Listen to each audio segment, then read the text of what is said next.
Ria Bond. Chair, I'm pleased tonight to rise on behalf of New Zealand First and take a call in the in-house committee of the Health Protection Amendment Bill. On this call, Mr Chair, I specifically want to address Part 2, Clause 13, new Part 5 inserted, where I will address that this bill does not nearly go far enough towards fighting the fight of skin cancers and melanoma here in New Zealand.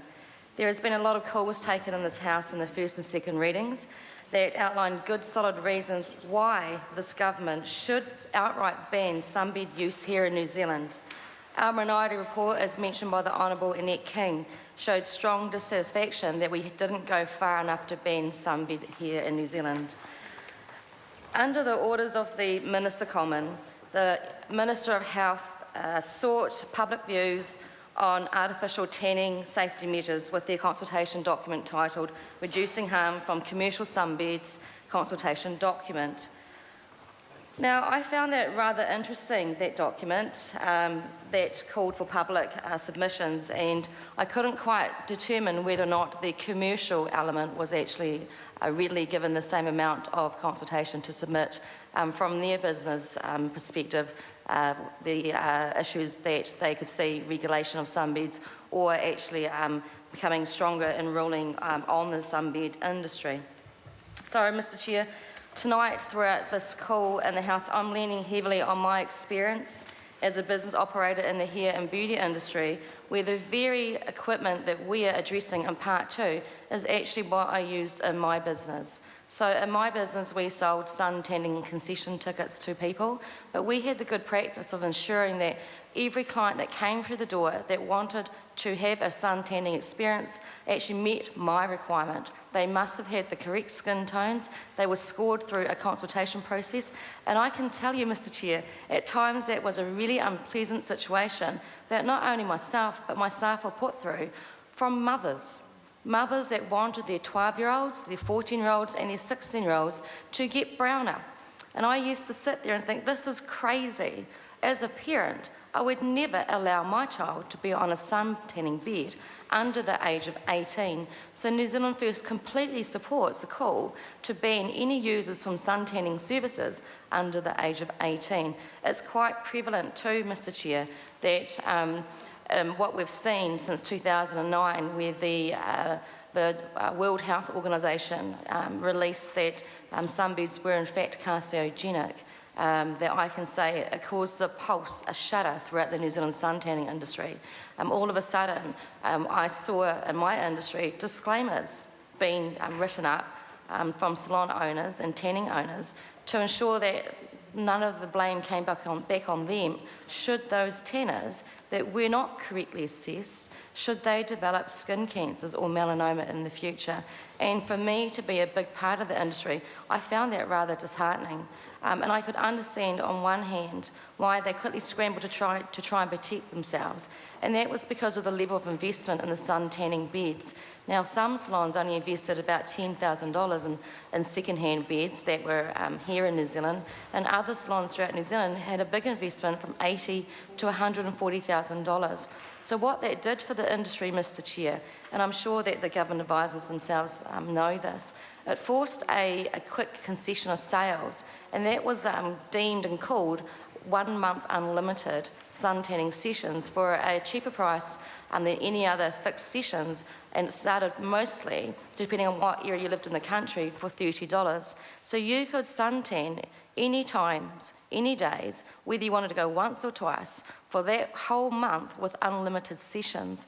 And certainly, Mr Chair, you may be surprised to know, but mostly men took up that opportunity. Men did. And that's reflected in the fact that men have been known to have 40% increase in skin cancers and melanoma, especially on their backs, because often they don't check their backs. And it's really good now that the industry is actually telling their clients to remind them that their wives must check their backs for any dark spots. So we're trying to encourage men to not only get other health checks, but to ensure that they also get their backs checked too, Mr Chair. Now, I want to add with that women in New Zealand have a high skin cancer and melanoma on their legs, and that's because predominantly we know that we tend to like the sun, and we sit outside and we sunbathe quite a bit. So, Mr. Chair, this particular part in this bill really interests me because it was, Mr. Chair? Mr. Bond. Thank you, Mr. Chair. Because it was you from. don't need to put your hand up. Oh, sorry. I've got good manners, Mr. Chair.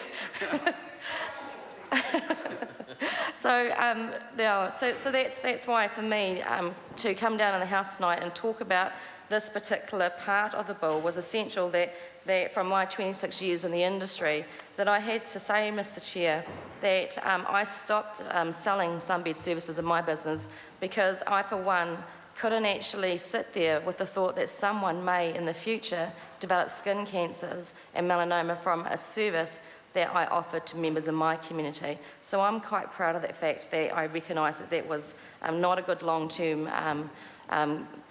thought to have. I also want to say that to be brown is sold to the industry as it's sexy. Now, we get reps that come into our salons and they contravene what the Cancer Society tell us. And they do. They tell us that the Cancer Society always will oppose what the Solarium Society says, and that it's actually safer to suntan inside on a solarium bed because it has a controlled release of UV.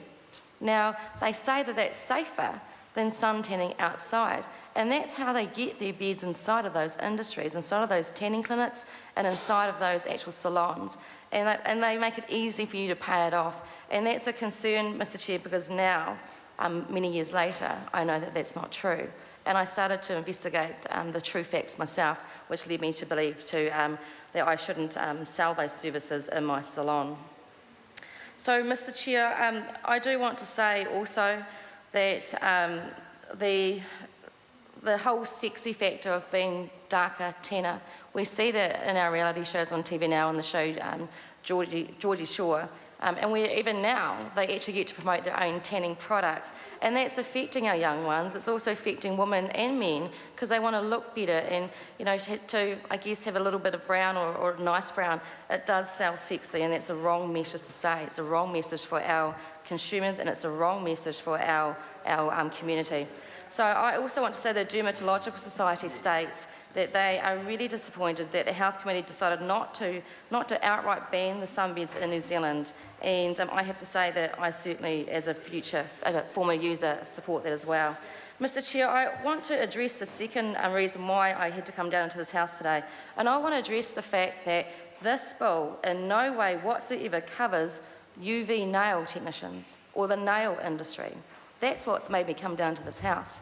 We put our hands inside of UV lamps when we get our nails done inside nail salons, and we are exposed to UV, and I'm quite concerned about that. I'm so concerned that I'm hoping that the Right Honourable Annette King would support me to make small amendments in her supplementary order paper. That is a great supplementary order paper, by the way. It future-proofs up our UV exposure in this country. So my amendments that I seek to table tonight to amend number 80 of the Right Honourable Annette King supplementary order paper is in clause 13, new part 5, new sections 113 and 114. Under 113, in the interpretation, I would like to add in the simple words UV nail lamps after the word sunbeds and in between the word sun lamps. To add the following words UV nail after the word tanning and in between the word services. Under clause 114, I'd like to add the word UV nail after the word tanning in between services. Under section 1, add artificial nail services using UV. Under section 2, add the words UV artificial nail services.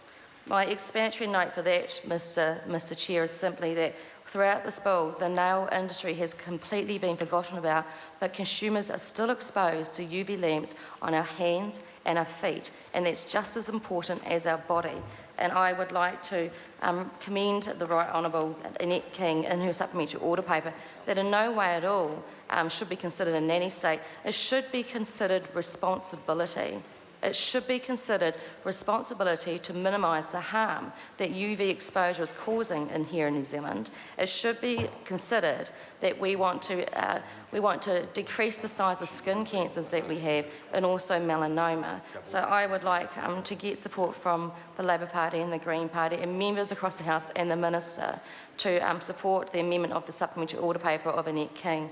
I want to add to that when I started as an apprentice, I actually performed nail services in my salon, and thank you. Mr. Chair. Doctor, the